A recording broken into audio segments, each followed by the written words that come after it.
You like old games? You like newer systems? I'm Jimmy for Cultured Vultures, and these are more modern games that feel like they came straight from the original PlayStation.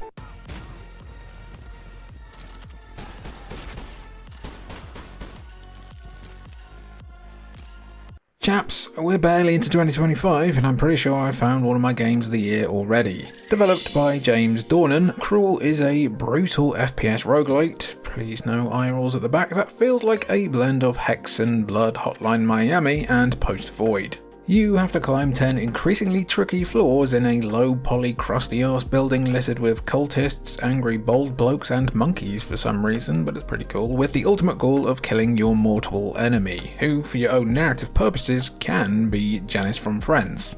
Very much run and gun in spirit, you're constantly being chased by a fire, so you have to think quick on your feet, or your arse, with you able to slide into enemies and then boot them out of windows, deflect bullets with your axe, then chuck the axe at them and kill their weird mates with an Uzi. It's fantastic. The roguelike elements come in pretty gently as well, with you able to use sodas to give to a small dog, don't worry about it, to choose from one of 3 upgrades, ranging from simple stuff like reloading quicker to farting enemies away upon damage. However, you also need sodas in order to heal, and considering how easily you can get hit in this brilliantly hectic game, you're going to need to constantly be weighing every action up. Again, it's great. Available on Steam at this time of recording, Cruel is simply a whipper.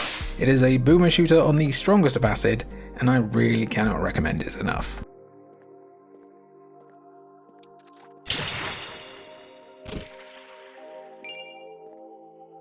A new Souls-like coming out basically every week is to be expected these days, and Iron Pineapple reloads his gaming fists each and every time. From Software's industry-changing action RPGs aren't the worst game to emulate, of course, but considering how varied and eclectic the rest of their catalogue is, it's surprising how little modern devs dip into it. Still waiting on more creamer-likes, guys. So it was a nice surprise to hear about Lunacid from Akuma Kira, a dungeon crawler that very proudly wears its Kingsfield influence on its sleeve, with a little bit of Shadow Tower to really sell itself to the freakazoids. After your total hand count is halved and you're chucked down a very large well, you embark on a very large quest to find the old one. You'll be battling your way through a whole bunch of bastard skeletons, bastard ghosties and bastard stingrays. We will never forget what you did, among countless other bastards that want to make you the dead one. Certainly quicker paced than its PS1 inspirations, Lunacid is still a bit more deliberate than most action RPGs of its kind, with you not able to spam dodge roll to help you win the day. Luckily, you have tons of thick with 2Cs melee weapons at your disposal, and the game makes hucking them at beasties feel amazing. You can also unlock spells, including one where you bring objects to life and they just end up screaming in confusion. Brilliant. Lunacid is one of those games where it's as deep as you want it to be. Like most From Software games, sorry Deracine, there's loads more going on under the surface here for those who want to engage with it. There are so many secret areas to find that at any second you feel like you might come across a few too many bottles of baby oil in strange places. Even if you don't have Mushroom in your backlog right now, check out Lunacid on PC if you want to get weird.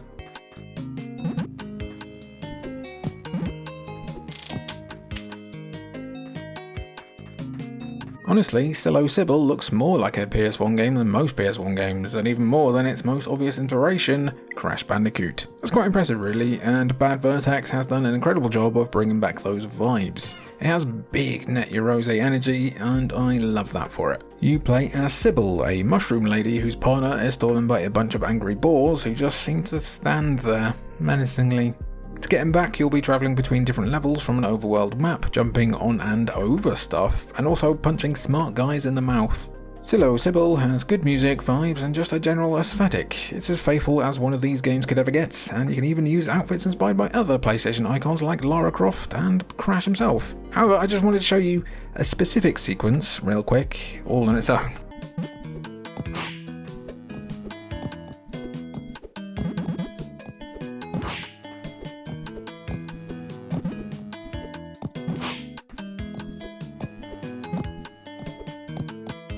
Yeah, so just that little bit of gameplay there are like 25 different ways you can die. 25! And this is the second level. It doesn't look like much, right? But psilosybil really punishes anything but like millimeter accuracy with such brutality that I'm pretty sure it's really only, and I mean only for people who regularly 100% Crash Bandicoot games. I'm not sure I'd have it in me to get through 25 levels of psilosybil without my brain seeping through my ears, but I appreciate what it's going for a lot and think Platform Obsessive will get a real kick out of it. You can check out psilosybil on PC right now.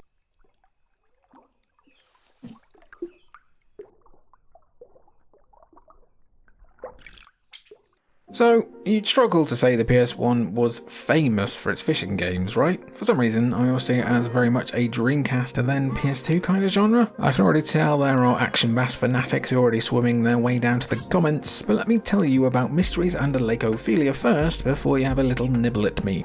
A cute little fishing game, Bryce Boer's Mysteries Under Lake Ophelia is one of the most quietly impressive modern PS1 games I'll cover today. While mechanically it's hardly, I don't know, Ultimate Fishing Simulator 2, there's something to the way that it all comes together that makes it so easy to lose a few hours in. You play as a young boy who I'm pretty sure is wearing a Dreamcast t-shirt, right, as he camps out at a lake and fishes. That's it. There's definitely nothing else going on here.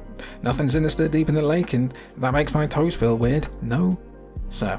All normal. The fishing mechanics themselves are pretty simple. Cast, pull, catch. You can unlock new rods and upgrades to allow you to fish into deeper waters by selling to the Eggman-looking trader who comes to you at camp to help you fill out your fish inventory. Fishery? And also cook yourself up some meals to give yourself some small bonuses for fishing. And again, that's basically all there is to this one. Mysteries Under Lake Ophelia nails the PS1 look and vibe magnificently with a wonderful lo-fi soundtrack and has a frankly ridiculous amount of specific fish for one developer to design. Just to reiterate too, there's absolutely no reason to be worried about anything going on in that lake. Don't worry, it's fine probably. You can find out for yourself just how normal and fine that lake is by checking out Mysteries Under Lake Ophelia on PC for the price of a nice fish finger sandwich.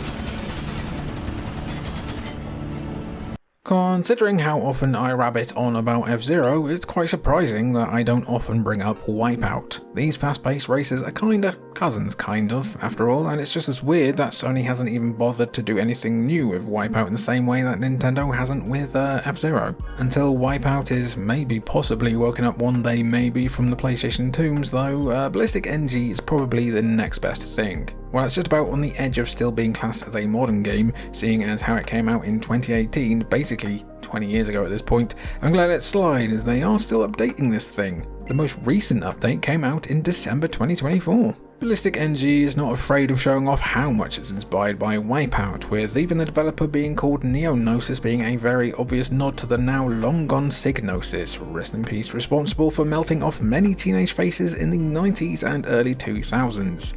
Honestly, if Sony just wanted to save themselves some money, they should simply hire these guys. An anti-gravity racer with a tough but fair learning curve, especially thanks to some very friendly assists, BallisticNG nails everything from the look and feel of classic Wipeout to the electronic music that'll crawl into your ears and stay there for hours.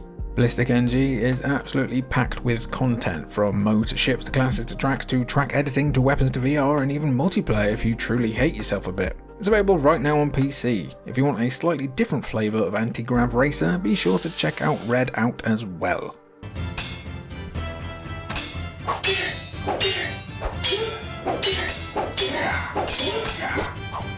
If I said Morrowind but on the PS1 and also Acid to you, how many copies of Dread Delusion would you be willing to buy? A magnificently eye-catching open-world RPG that isn't afraid to lash a bit of pink about the place, Lovely Hell Place's Dread Delusion is a choice-based adventure set in a world where the undead roam. Much like classic Elder Scrolls, it's up to you how you approach the story, with you able to just wander off and make your own story beyond the main narrative. You'll be presented with moral dilemmas constantly, with you even being able to join specific factions and approach different situations from more than just an angle of violence.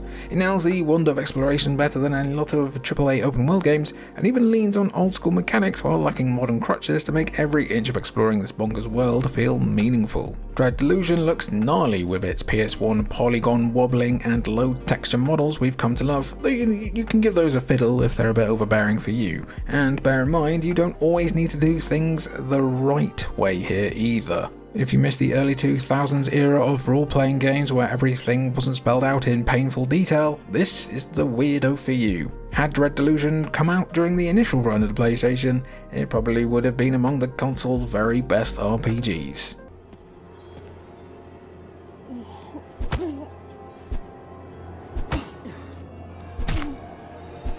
Now this is a cool ass game, but not one that I'm sure has quite found the audience it deserves. Imagine, right, the movie in the movie nature of Stab in the Scream universe, except you go from playing a PS1 survival horror game to a late 2000s psychological horror.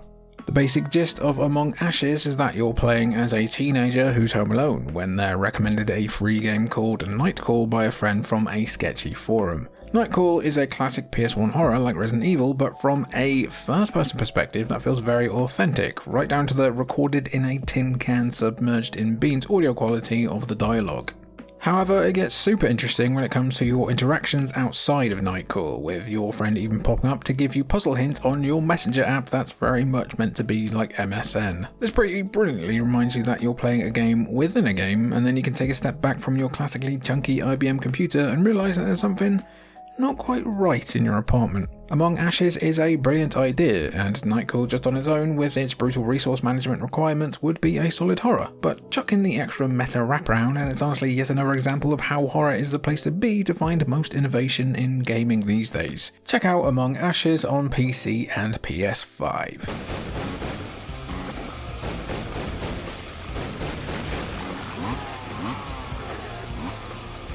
Of all the games featured today, Motordoom is the one that I'm surprised doesn't have more attention. A Tony Hawk's Pro Skater homage with a bit of Dave Mirra chucked in, except instead of hunting videotapes, you're hunting the forces of hell while also doing a cool flip. It kind of reminds me of the extremely underrated Rollerdrome in that maybe it's too hard to sell simply, but Motordoom is absolutely a game for the sickos among us. If you like horde shooters, roguelites, extreme sports games, and soundtracks that will make your ears bleed, you will probably love Motordoom. No one has ever said extreme sports while sounding that lame, by the way. Extreme sports. Motordoom is very much angling for an aching back audience who remembers booting up Tony Hawk on PS1, as the first level feels like a very intentional stand-in for Hangar. This is a pretty full-bodied homage though, as you'll be able to perform in-air tricks, grind, manual, and just like Tony Hawk himself is known for, push back the forces of evil while also keeping your combo going.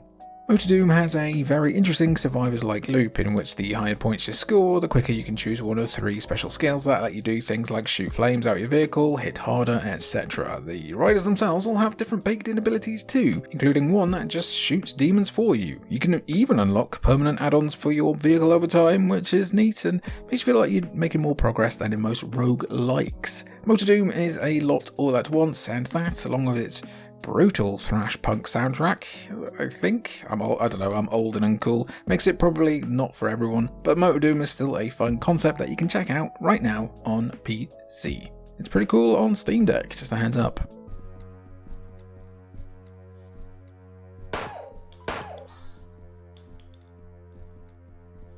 For as many very obvious survival horror throwbacks as there have been in recent years, you aren't going to find many more obvious and proud of it than Alisa.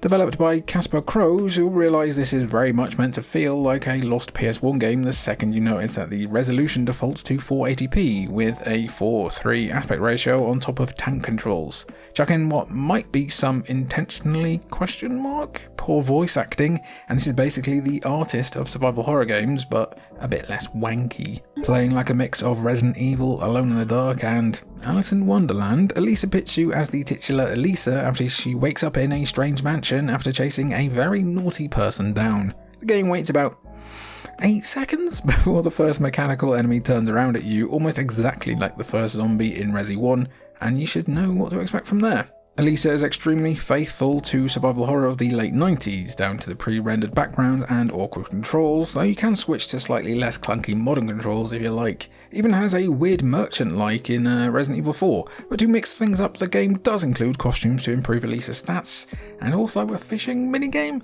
Sure. It's very, very weird, and I like weird, but personally, I didn't immediately fall in love with Alisa. But it's very easy to appreciate what it's going for in general, and the sheer adoration its developer has for its inspiration seeps through every pore. If you like your survival horror to be jaggy, check out Alisa on PC, PS5, PS4, Xbox Series, Xbox One, and Switch.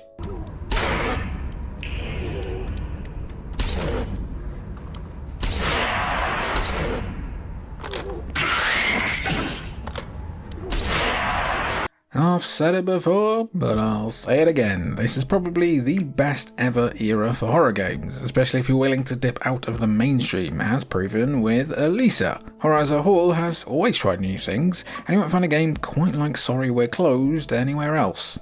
A survival horror game that calls to mind stuff like Parasite Eve and Fear Effect in terms of how it's presented, with a little bit of Soul Reaver sprinkled in. Sorry We're Closed is really bloody weird, and it is very happy to be really bloody weird. You play as a lonely young woman called Michelle who's hounded by an extremely clingy demon who opens her third eye, basically allowing Michelle to see between different worlds. That's the Soul Reaver bit. The third eye is a really ingenious bit of game design, as it not only lets you explore past blocked off areas and solve puzzles, but also highlights weak spots on enemies when you go into first person view with it enabled, though these are the only places you can hit them. You gotta hit your shots or you'll be in trouble. So do you want to just shoot them normally and maybe take longer to get them down, or do you want to go into the third eye and basically become wired up? While I don't think the game quite nails the creepy part of being a horror game, the fixed camera angles, super unique setup and brilliant soundtrack will make this a dream for fans of PS1 horror like Fear Effect, and if they keep on cranking out modern retro games like this, we're gonna be feasting pretty good. Outro gang, we did it again. Outro gang, we did it again. More PS1 games, etc. So this was great. I love doing these. More PS1 modern retro games that look like PS1 games. If you want more of this, be sure to let me know down below. And if you want to help us make more videos like this, then be sure to check out the description and go to vultures.com and pick yourself up a cool vulture t-shirt with a little vulture on. I've been Jamie for Cultured Vultures. It's been good to have you, and thanks for watching. Meh.